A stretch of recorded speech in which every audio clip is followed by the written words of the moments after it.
People's party खत्म हो गई। तो कल बाग में पहली दफा कश्मीर में जो इलेक्शन हुई, आपके डब्बे से 4000 निकले, जियाला 25,000 पे था, तो हो गई पीपुल्स पार्टी खत्म।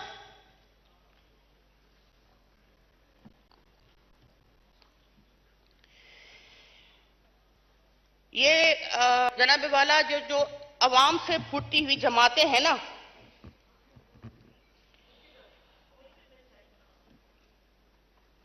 ये अपनी सरजमीन और अपने झंडे का एहतराम करती हैं।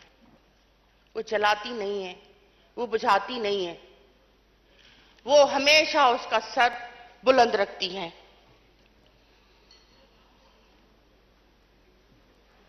इसी वजह से 1990 में कश्मीर में मोहतरमा बेनजीर भुट्टो ने नारा लगाया था कि मैं बागी हूं।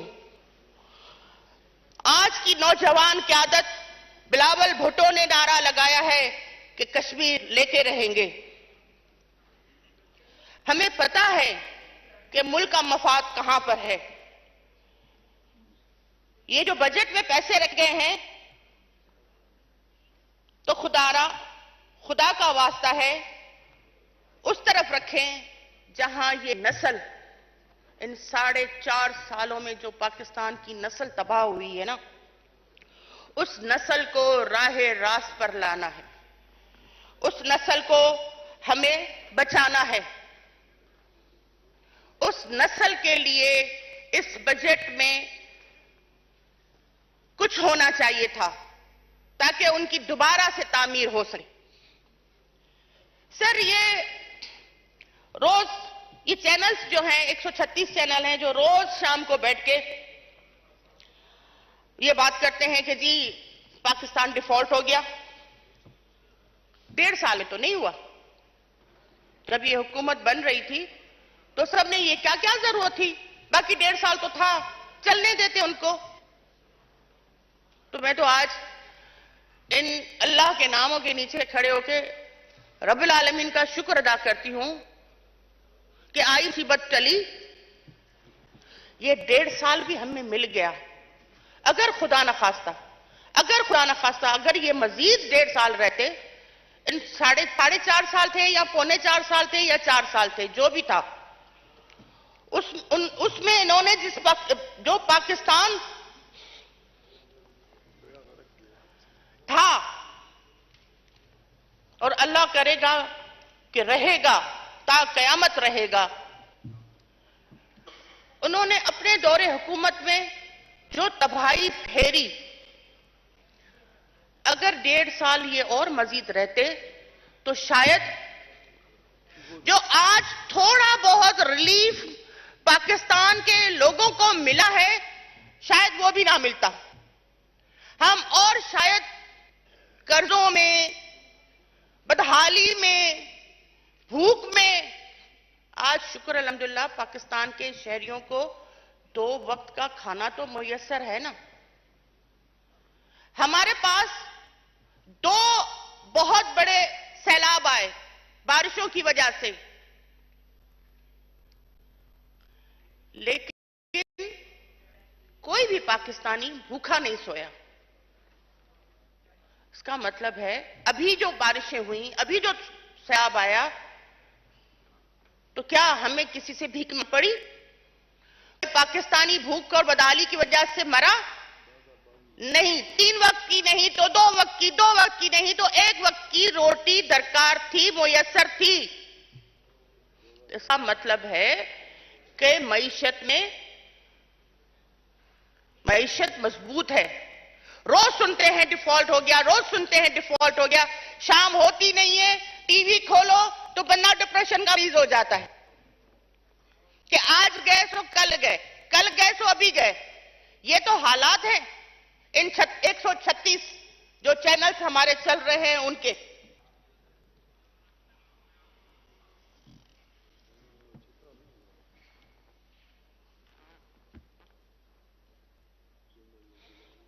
जनाबे वाला कहते थे कि जी नेशनल बैंक जो है वो डिफॉल्ट कर गई, आईएमएफ कर्जा नहीं देगा तो बजट पेश नहीं होगा, बजट पास नहीं होगा। मैं उनको बताना चाहती हूं आपकी तवज्जो से कि ना तो नेशनल बैंक डिफॉल्ट हुआ और ना ही आईएमएफ के कर्जे के बगैर बजट भी पेश हो गया और बजट इंशाल्लाह पास भी हो जाएगा। हम में इतना टैलेंट है इस कौम में, इस मुल्क में और इस पार्लियामेंट में। सर मैं थोड़ा सा दूसरी तरफ जा रही हूं। पार्लियामेंट की स्ट्रेंथन की बात कुछ दिन पहले हो रही थी, एक इदारों की जो खींचातानी चल रही थी, उसमें पार्लियामेंट बड़ी बात हो रही थी। आप और मैं, हम सब जहां बैठे हुए हैं, हम पार्लियामेंट के मेंबरान हैं और हम चाहते हैं कि ये इदारा मजबूत रहे, पाकिस्तान का ये इदारा स्ट्रांग हो, क्योंकि ये स्ट्रांग होगा तो पाकिस्तान स्ट्रांग होगा। यहां पे पूरे पाकिस्तान के अवाम की नुमाइंदगी हो रही है, उनकी जो तकालीफ है, उनके जो दर्द हैं, उनकी जो जरूरियात हैं, उनकी जो इस्लाहात हैं, वो यहां से स्टार्ट होती है। काश कि ये चीजें हम पहले सोचते, लेकिन चलो शुक्र है देर आया दुरुस्त आया। हमने इस पार्लियामेंट को एक वाहिद, आपकी और मेरी जो पार्टी है वो एक वाहिद पार्टी है जिसने इस पार्लियामेंट को स्ट्रांग करने के लिए अपनी जानों का नजराना दिया है, अपना खून दिया है। ये कोई भी नहीं कह सकता, ये हम बड़े दावे से कह सकते हैं कि पाकिस्तान पीपुल्स पार्टी की क़यादत ने, उसके वर्करों ने, उसके जियालों ने इस मुल्क की धरती और इस पार्लियामेंट की मजबूती के लिए अपना खून दिया है। इसको स्ट्रेंथन करने की बात हो रही थी, तो जनाबे वाला आपसे गुजारिश है,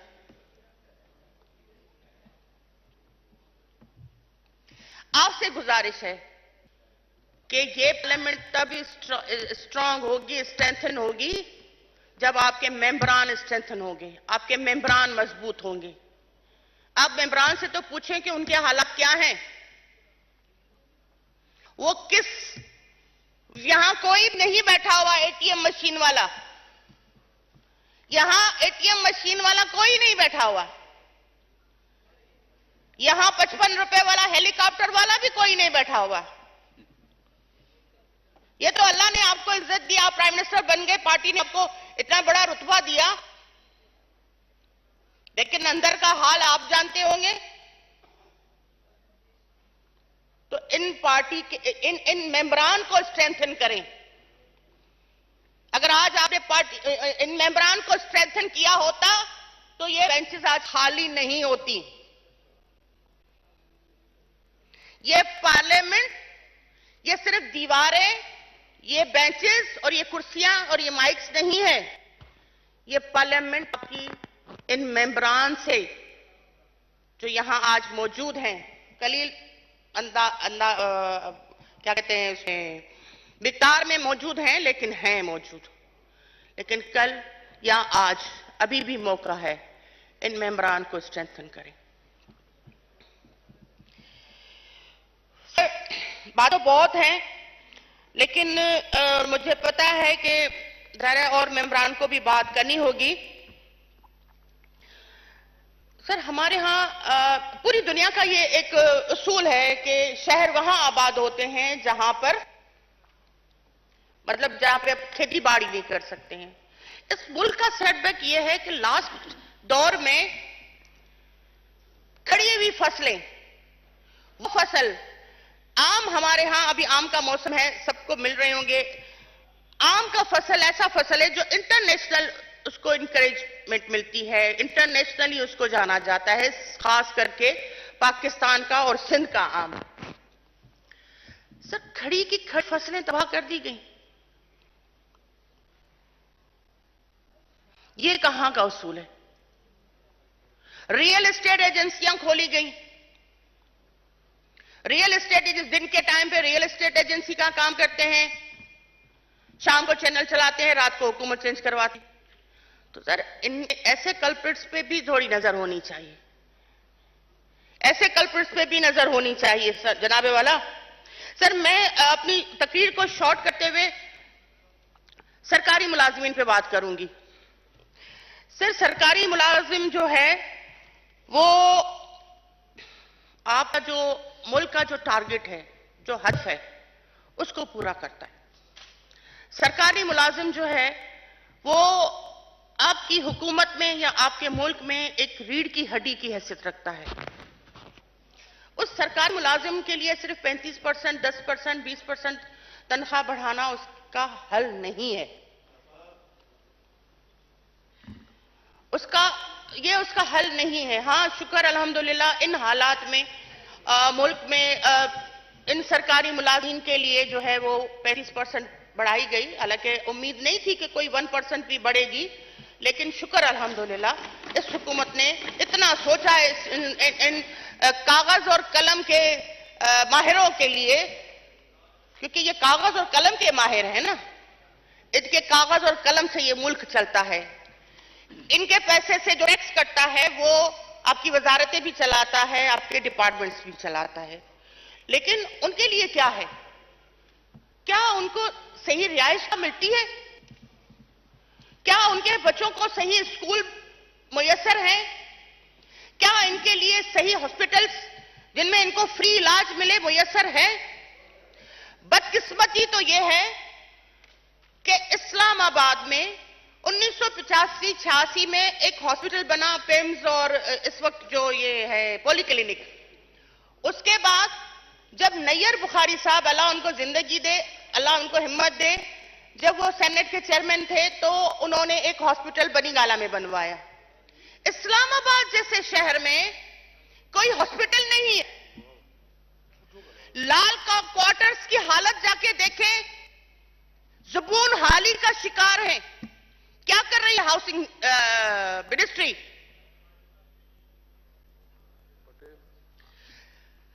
हेल्थ के हवाले से इस्लामाबाद कैपिटल है। कोई हॉस्पिटल 1986-85 से लेके आज तक किसी ने भी नहीं सोचा कि इस्लामाबाद कैपिटल है, यहां पे इतने सारे लोग रहते हैं, वर्कर रहते हैं, सरकारी मुलाजमीन यहां रहते हैं, कि उनके लिए कोई अच्छा सा हॉस्पिटल। तो फिर शाबाश है सिंध गवर्नमेंट को, तो फिर सलाम है सिंध गवर्नमेंट को कि NICVD जैसा इदारा बना और हर जिले में बनाया और बना रहे हैं। गंबट को जाके देखो तो वहां पे पेवंदकारी हो रही है लिवर की। रानीपुर में जाओ, टन्नो मोहम्मद खान में जाओ, हैदराबाद में जाओ, आप लोगों ने कभी ये नाम सुने? वहां सिर्फ सिंध का आवाम नहीं जाता, वहां सिर्फ सिंध के लोग नहीं जाते हैं, वहां सिर्फ पाकिस्तान के लोग नहीं जाते, वहां तो बाहर की दुनिया के लोग आ रहे हैं फ्री इलाज करवाने के लिए। आपने शायद सोशल मीडिया पे कवर्स को देखा होगा, एक फॉरेनर आई जो गंबट में जाके उसने अपने लिवर की ट्रांसप्लांटेशन कराई है। यूएसए की एक शहरी खातून गंबट में आके उसने अपना लिवर ट्रांसप्लांट करवाया है। अभी जो हालिया बारिशें आई जिसकी वजह से सैलाब आया, आधे से ज्यादा सिंध तबाह हो गया। आधे से ज्यादा सिंध तबाह हो गया। सिंध गवर्नमेंट ने, पीपुल्स पार्टी की क़यादत ने किस तरह उसको कवर किया वो हम जानते हैं, हमारा दिल गुर्दा जानता है। हमारे लोग आज भी घरों से दरबदर हैं। 2 मिलियन हाउसेस का 2 मिलियन हाउसेस बनवाने हैं, 2 मिलियन हाउसेस बनवाने हैं, और उसके लिए जो रिहेबिलिटेशन के लिए जो फंड्स आए हैं वो ना तो आपने PSTP में रखे हैं और ना आप अभी सिंध गवर्नमेंट को दे रहे हैं। क्यों? मेरा फिर सवाल यही आता है, क्यों? इस क्यों का जवाब हमें मिलना चाहिए। यह मेरा सवाल फेडरल गवर्नमेंट की तरफ है कि मुझे इसका जवाब मिलना चाहिए। और यहां पे यह हुआ कि सिर्फ सेहत कार्ड का झुंझुना पकड़ाया गया। कोई NICVD इस्लामाबाद में नहीं बनी, कोई पेवंदकारी का इदारा, इवन यहां तक के कैंसर का इलाज भी जो है वो नाइफ, क्या कौन सी नाइफ कहते हैं, लेजर नाइफ जो है उससे कैंसर का इलाज वो भी सिंध में फ्री में हो रहा है। लेकिन यहाँ सिर्फ सेहत कार्ड का झुंझुना हाथ में लटकाया गया, अब ये सेहत कार्ड आप गले में डाल के घूमते रहो। तो मैं ये कह रही हूं कि ये सेहत कार्ड का जो झुंझुना है वो अपने पास रखें और वो पैसे आप यहां पे कोई अच्छा सा इदारा बनाएं जिसमें लोगों को फायदा हो। और हमारे जो इदारे चल रहे हैं वो फेडरल गवर्नमेंट नहीं चला रही है, सिंध अपने बलबूते पे चला रही है। और पेशेंट से एक पैसा भी ना तो हम किसी से खाले ले रहे हैं। शौकत खानम खुद का शौकत खानम खाले भी ले रहे हैं, फितरा भी ले रहे हैं, ज़कात भी ले रहे हैं, लेकिन एनआईसीडी हो, साइबर नाइफ हो, बेवदकारी हो लिवर की, कोई भी हॉस्पिटल ना तो पेशेंट से 1 सिंगल पेनी ले रहा है और ना ज़कात ले रहा है, ना फितरा ले रहा है और ना ही खाले ले रहा है। तो कुछ सीखना चाहिए लोगों को। सरकारी मुलाजमीन के औलाद को अच्छी तालीम मिलनी चाहिए, उनका हक है। सरकारी मुलाजमीन के औलाद को सही सेहत मिलनी चाहिए, ये उनका हक है। उनको सही रोजगार मिलना चाहिए, ये उनका बुनियादी हक है। जनाबे वाला, आपका बहुत शुक्रिया, आपने मुझे मौका दिया और इंशाअल्लाह ये पाकिस्तान कायम और दायम रहेगा इंशाअल्लाह। मेरे ख्याल में इस टेन्योर की ये हमारी आखिरी स्पीच है। इंशाअल्लाह फिर इलेक्शन होंगे, फिर आएंगे, फिर मिलेंगे, फिर सिंधी में कहते ही मेड़ो मचाए रखना इंशाअल्लाह। Thank you. मोहतरम जनाब खुर्शीद अहमद यहीं से बोल दें, किसे? अच्छा, मोहतरम जनाब खुर्शीद अहमद शाह साहब कोई करारदाद पेश करना चाहते हैं। शुक्रिया मिस्टर स्पीकर। हम इस मौजूद ऐवान की तवज्जो अहम अवामी फौरी नोवेद के मसले की तरफ दिलाते हैं। अल्लाहु अकबर, अल्लाहु अकबर, अल्लाहु अकबर, अल्लाहु अकबर। अशहदु अन ला इलाहा इल्लल्लाह,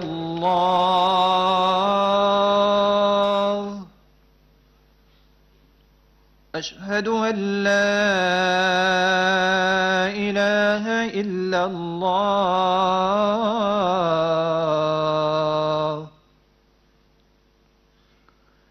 अशहदु अन्ना मुहम्मदर रसूलुल्लाह,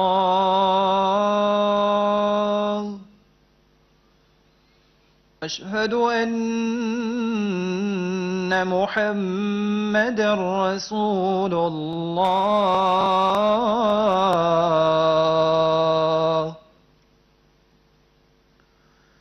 हय्य अला स्सलाह,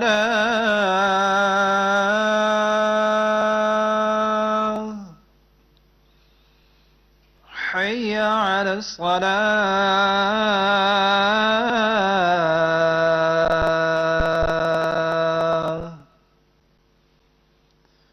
हय्य अला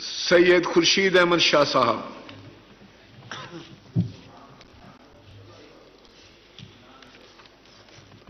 वफाकी हुकूमत की तरफ से पूरे पाकिस्तान में अवामी ज़रूरियात और अवाम के मुतालबे पर सेब sustainable development goals achievement program के तहत हर जिले को मुनासिब फंड जारी किए जाते हैं।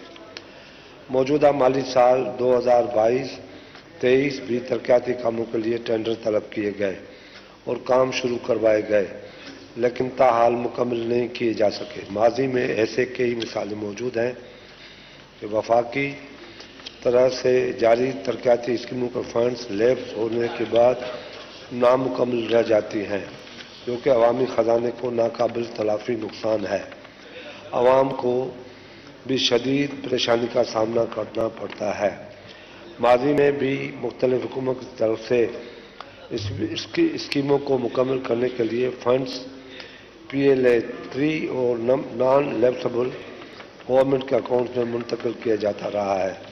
लिहाजा ऐवान वफाकी हुकूमत से मुतालबा करता है कि कम्युनिटी हेल्थ डेवलपमेंट फंड्स जो कम्युनिटी डेवलपमेंट तरक्याती स्कीमों के लिए जारी किए जाते हैं, उनको मौजूदा माली साल के अख्ताम पर PLA 3 non lapsable government accounts में मुंतकिल किया जाता है कर दिया जाए, ताकि तरक्याती स्कीमों की बर वक्त तकमील को यकीनी बनाया जा सके और अवामी खजाने को भारी नुकसान से बचाया जा सके।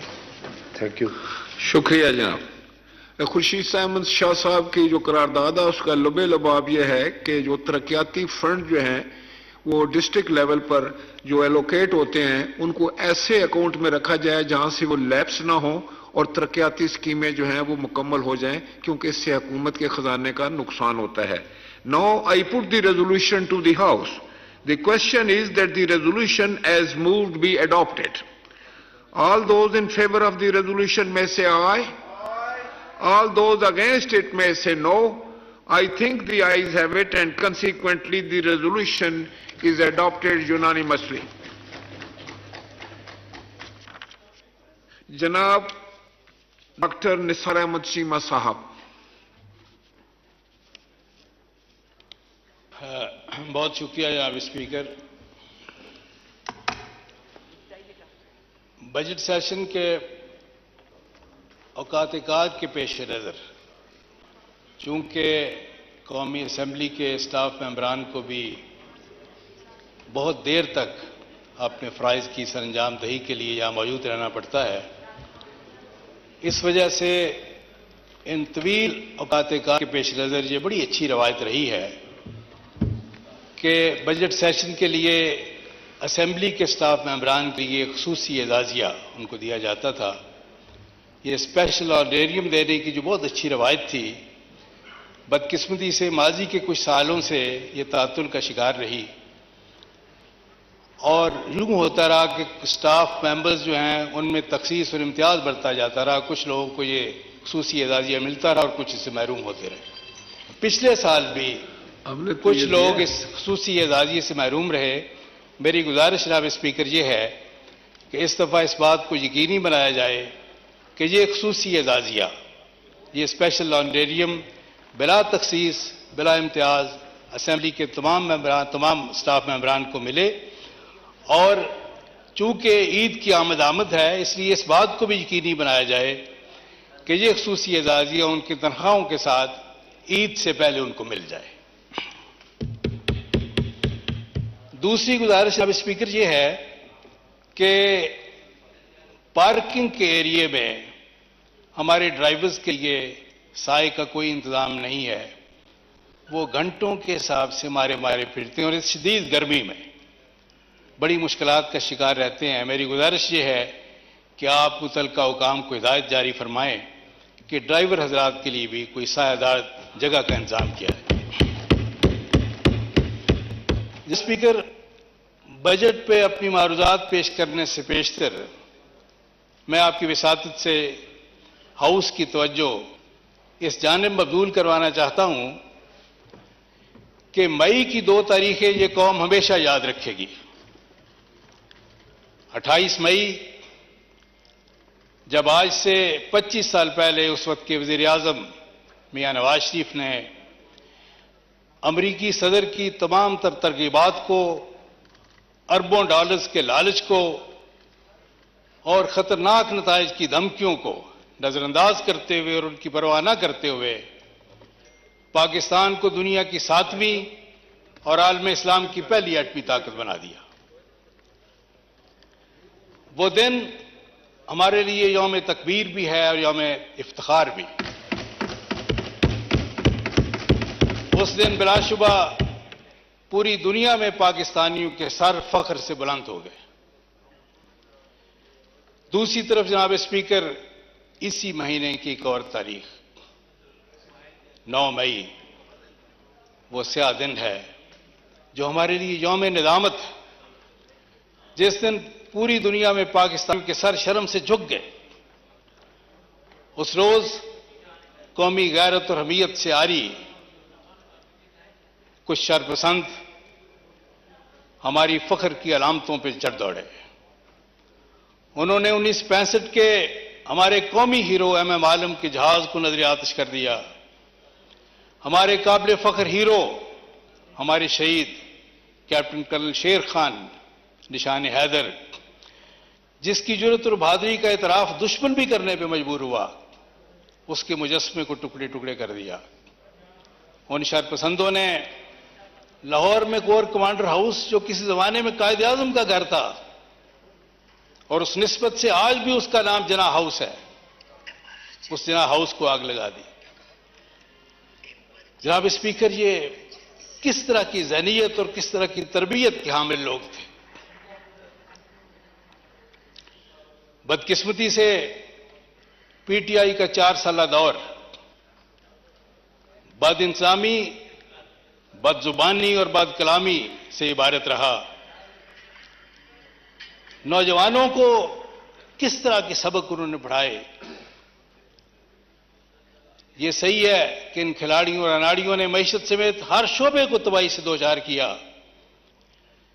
मैं कई बार सोचता हूं कि मईशत भी संभल जाएगी, गवर्नेंस भी बेहतर हो जाएगी, लेकिन अखलाकी कदरों की तबाही जो PT क़यादत के हाथों हुई, उसका अदाला और मुदावा कैसे होगा। जनाब स्पीकर, इनकी बदकलामी और बदजुबानी के बारे में अगर पाकिस्तानी कौम में से किसी को कोई शक हो तो PTI की क़यादत पे कोई मामूली सी नुक्ताचीनी करके देखें और फिर उनको पता चलेगा कि PTI के वाबस्तगान उनके सोशल मीडिया में उनके गालम गलोच ब्रिगेड जो हैं किस तरह उन पर चढ़ दौड़ते हैं और किस तरह की बदजुबानी और गालियों से उनका वास्ता पड़ता है। 9 मई से पहले जो गालम गलोच बदजुबानी ये कौम बर्दाश्त करती रही, उसे देखकर तो शैतान खुश होता होगा कि ये काम तो मुझसे बेहतर ये लोग कर रहे हैं। और 9 मई को जो करतूत उनके पूरी दुनिया ने देखे, उनको देखकर हिंदुस्तान खुश होता होगा कि ये काम जो मैं ना कर सका, जो हमसे ना हो सके, इन नाम निहाद पाकिस्तानियों के हाथ हुआ। मैं PTI की क़यादत से पूछना चाहता हूं कि क्या उनका काम सिर्फ शैतान और हिंदुस्तान को खुश करना रह गया है। जनाब स्पीकर, ये किस तरह का रद्द अमल था। जनाब इमरान खान साहब के साथ तो एस्टैब्लिशमेंट के वो रवैये रहे जो लाडलों के साथ होते हैं। उसके मुकाबले में पीपल्स पार्टी की क़यादत और मुस्लिम लीग नून की क़यादत के साथ जो सलूक रवा रखा गया, वो तो नाकाबिल तसव्वुर है। जो मजालिम उन्होंने सहे, जनाब स्पीकर, हमारी तारीख गवाह है कि पाकिस्तान पीपल्स पार्टी के बानी चेयरमैन, पाकिस्तान के पहले मुंतखब वज़ीर आज़म जनाब जुल्फ़िकार अली भुट्टो को जनरल ज़िया-उल हक़ ने फांसी पर चढ़ा दिया। वो जुल्फ़िकार अली भुट्टो जिसने इस कौम को मुतफ़िका आइन दिया, वो जुल्फ़िकार अली भुट्टो जिसने पाकिस्तान में एटमी प्रोग्राम की बुनियाद रखी, वो जुल्फ़िकार अली भुट्टो जिसने कादियानियों को गैर मुस्लिम अक़लियत करार देकर यह दैरीना मसला हल कर दिया, वो जुल्फ़िकार अली भुट्टो जिसने 71 की जंग के बाद इस नाउमीद और मायूस कौम में एक नया जज्बा और खुद एतमादी पैदा करने के लिए लाहौर में इस्लामी सरबा कॉन्फ्रेंस मुनक़द करके पूरे आलम इस्लाम को पाकिस्तान की पुष्ट पर ला खड़ा किया, उस जुल्फ़िकार अली भुट्टो को फांसी पर चढ़ा दिया गया। लेकिन पीपल्स पार्टी के कारकुनों ने, दुखी कारकुनों ने अपने आप को तो आग लगाई, लेकिन कौमी इमलाक को आग नहीं लगाई। फौजी तनसीबात पे हमले नहीं किए।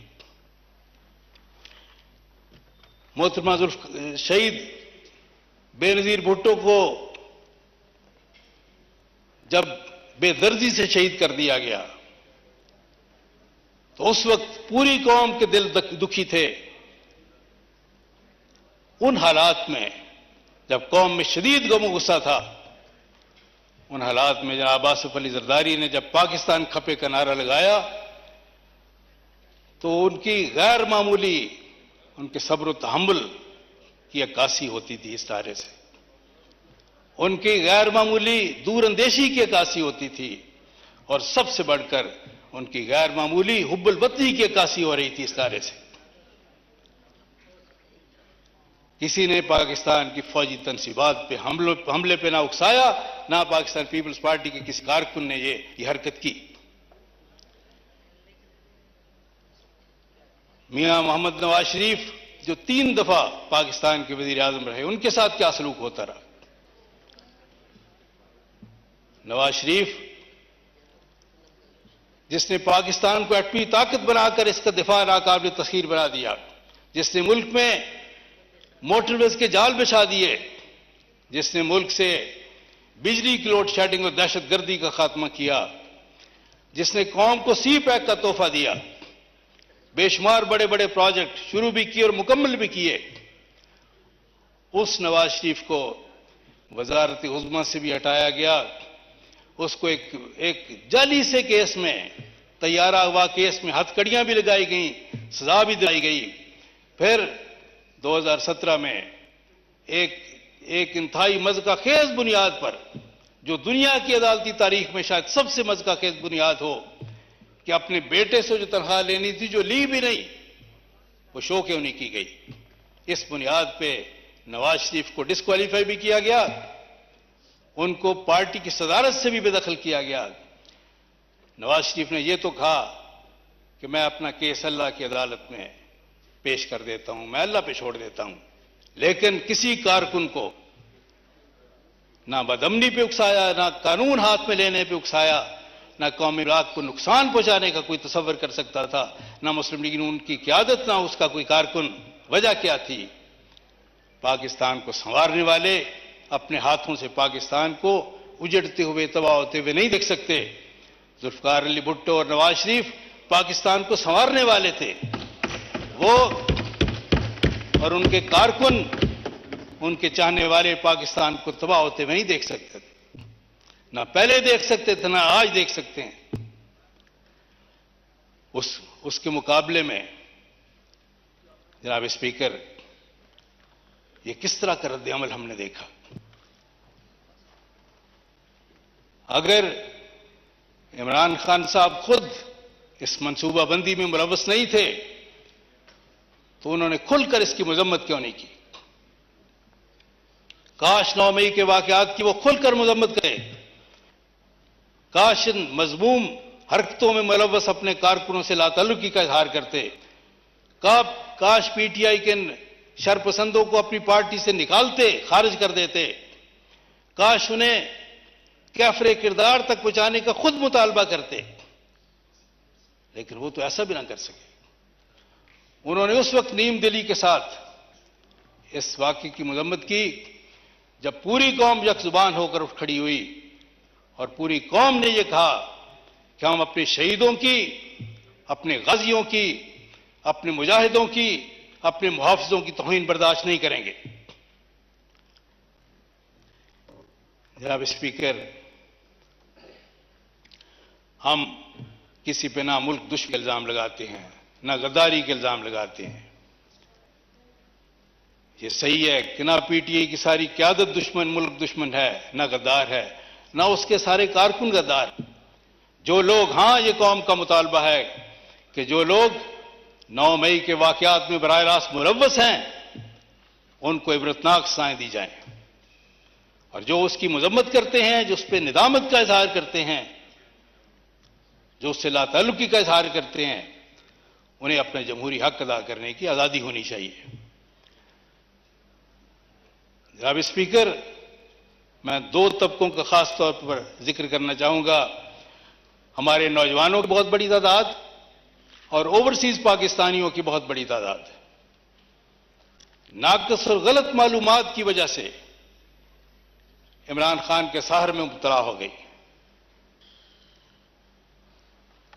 उनका इमरान खान के सहर में मुब्तला होना, जिस तरह मैंने कहा कि नाक़िस मालूमात की वजह से था, इसमें उनकी हुब्बुल वतनी पे उंगली उठाना बिल्कुल नाजायज और गलत है। उनके बड़े ख्वाब थे जो उन्होंने देखे, बड़ी उम्मीदें थी जो उन्होंने पाकिस्तान की बेहतरी के लिए इमरान खान से वास्ता की, वो सारी उम्मीदें खत्म हो गईं, टूट गईं, उनके ख्वाब चिकनाचूर हो गए। लेकिन जनाब स्पीकर, उनकी हुब्बुल वतनी पे उंगली उठाना गलत है। मैं जानता हूं कि बैरून मुल्क बसने वाले पाकिस्तानियों के दिल पाकिस्तान के साथ धड़कते हैं। वो इस वतन के लिए अपना जान माल हर चीज कुर्बान करने के लिए तैयार है। वो हमारे मोहसिन भी हैं। उनकी भेजी हुई तरसीलात हमारे लिए बहुत मुमिद्दो और मुआवन साबित हुई हैं। हमारी मईशत को सहारा देने में उनका बड़ा रोल है, बड़ा किरदार है। इस वक्त उनके दिल टूटे हुए हैं। तालीफ कुलूब की जरूरत है, उन पे तंज करने की नहीं, उनके जख्मी दिलों पे मरहम रखने की जरूरत है, उनको गले से लगाने की जरूरत है। मैं फिर कहता हूं कि यहां इस ऐवान में बैठे हुए किसी भी शख्स से वो ज्यादा मुहिब वतन है, ज्यादा हो सकते हैं, कम नहीं। उनकी हुब्बुल वतनी जो है तमाम शक व शुबे से बालातर है। मुझे यकीन है कि उनकी मोहब्बत पाकिस्तान के नौजवान हो या ओवरसीज पाकिस्तानीज हों, खा वो मिडिल ईस्ट में रहने वाले ओवरसीज पाकिस्तानीज हैं या वो यूरोप, अमेरिका और कनाडा में रहने वाले पाकिस्तानीज हैं, उनके दिल पाकिस्तान के साथ धड़कते हैं। उनकी मोहब्बत किसी फर्द के साथ नहीं, इस वतन के साथ है। और बिल आखिर जनाब स्पीकर, वो मोहब्बत ही गालिबा कर रहेगी। जनाब स्पीकर, जहां तक इस बजट का ताल्लुक है,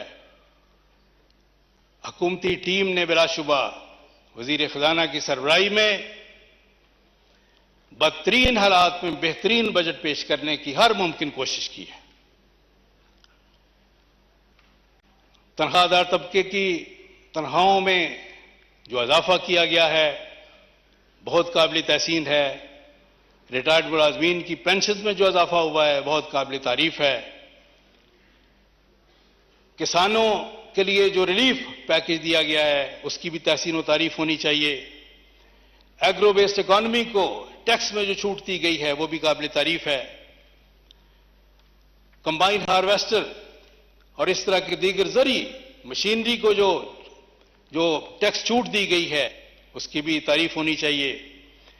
मैंने गुज़श्ता साल अपनी बजट तकरीर में हुकूमत से गुजारिश की थी, ये तजवीज़ पेश की थी, बाद में मुतलका हुकाम से मेरी बात भी होती रही। मेरी तजवीज़ ये थी कि काश्तकारों के तमाम ट्यूबवेल्स को सोलर सिस्टम पर मुंतकिल किया जाए और इसके लिए वही फार्मूला इख्तियार किया जाए, वज़ा किया जाए जो किसी ज़माने में खाल पक्के करने के लिए फार्मूला वज़ा किया गया था। और फार्मूला ये था कि 1/3 अखराजात काश्तकार बर्दाश्त करेगा और 2/3 हुकूमत बर्दाश्त करेगी।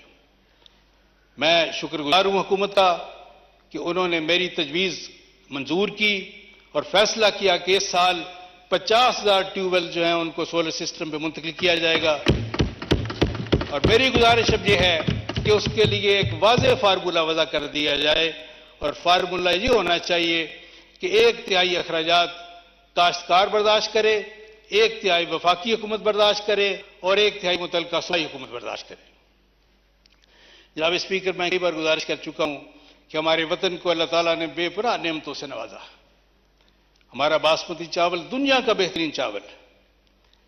हमारा आम और किन्नो दुनिया में बेमिसाल है। यही हाल आड़ू का है, बेशुमार और हमारे फल। चावल की और इन फलों की एक्सपोर्ट के लिए मुनासिब मनसूबाबंदी की जरूरत है। इसी तरह मिडिल ईस्ट में हमारी सब्जियां, हमारा फ्रूट, हमारा गोश्त जा सकता है और इसके लिए मुनासिब बंदोबस्त की और मुनासिब मनसूबाबंदी की जरूरत है।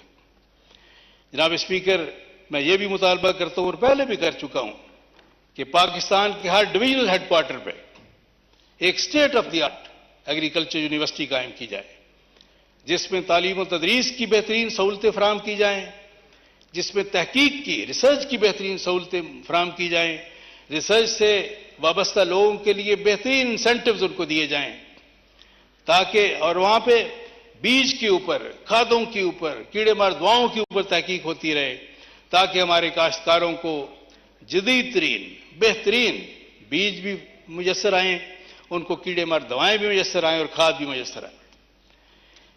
जनाब स्पीकर, मैं एक डॉक्टर होने के नाते, साबिक डीजी हेल्थ पंजाब होने के नाते मैं ये गुजारिश करना चाहूंगा कि दो चीजें हमारी कौम के लिए, हमारे आने वाली नस्लों के लिए इंतहाई नुकसानदेह हैं सेहत के हवाले से। तंबाकू नोशी, सिगरेट नोशी इंतहाई नुकसानदेह है। हालत यह है जनाब स्पीकर कि इससे, तंबाकू नोशी की वजह से हर साल तकरीबन 1.5 लाख अफराद पाकिस्तानी अपनी जान की बाजी हार जाते हैं और उनमें से जनाब स्पीकर 30%, तकरीबन 20%, 5वां हिस्सा वो लोग हैं जो पैसिव स्मोकिंग का शिकार होते हैं। यानी इससे मुराद ये है कि वो खुद स्मोकर नहीं है, लेकिन सिगरेट के छोड़े हुए धुएं से आलूदा माहौल में सांस लेने की वजह से वो उसकी बीमारियों का शिकार होते हैं।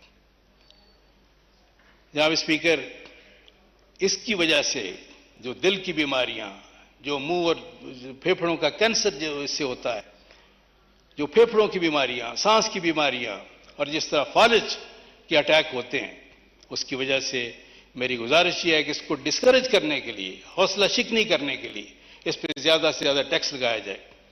एक इस टोबैको माफिया चूंकि बड़ा स्ट्रांग है जब स्पीकर, ये बहुत रिसोर्सफुल है, बड़े इसके वसी वसाइल हैं, वो हाईएस्ट लेवल पे, हर लेवल पे जो डिसीजन मेकर्स हैं, पॉलिसी मेकर्स हैं, उनको विन ओवर करने के लिए, ब्राइब करने के हर हरबा इस्तेमाल करते हैं।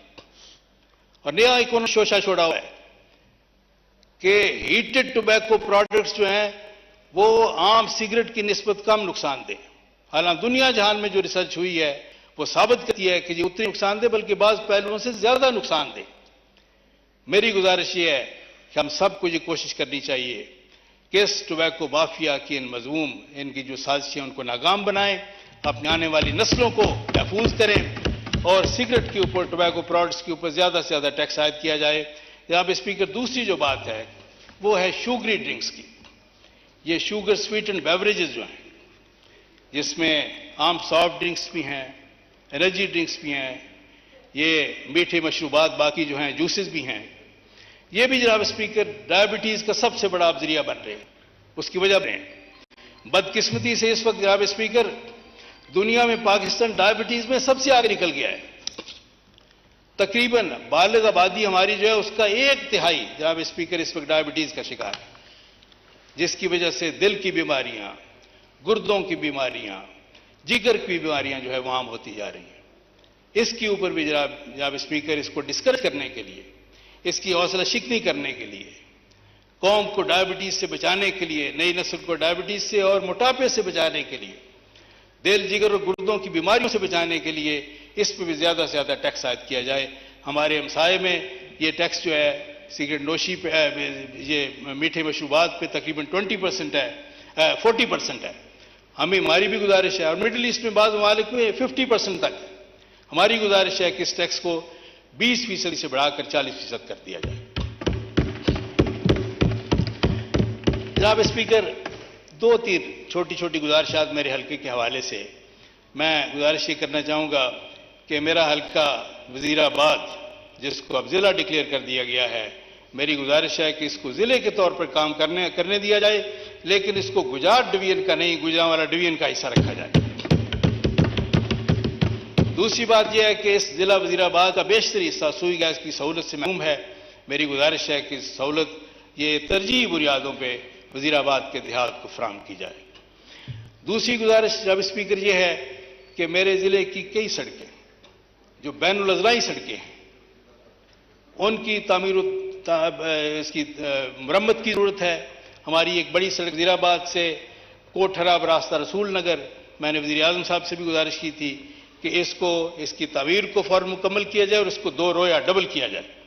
इसी तरह अलीपुर चट्ठा से गुजरावाला जाने वाली सड़क, वहाँ भी ये आए रोज़ हादसात होते हैं, सड़क की हालत बहुत ही खस्ता है, उसको भी असर नो तामीर भी किया जाए और उसको डबल किया जाए, 2 रोया किया जाए। इसी तरह 2 सड़कें वज़ीराबाद सियालकोट रोड और वज़ीराबाद डस्का रोड जो है उसकी असर नो तामीर जो है उसको जल्द अज जल्द मुकम्मल किया जाए।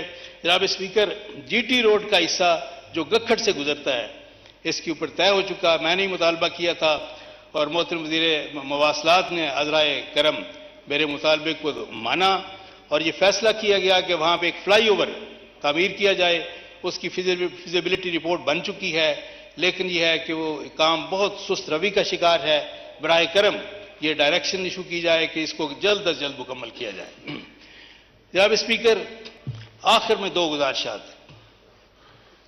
एक गुजारिश ये है कि बैरून मुल्क पाकिस्तानी जो यूरोप में जाते हैं, हमारे जो लोग वहाँ रहते हैं, काम करते हैं, या हमारे लोग वैसे जो विजिट के लिए जाते हैं, उनको PIA की फ़्लाइट्स ना होने की वजह से शदीद तरीन मुश्किलात का सामना करना पड़ता है।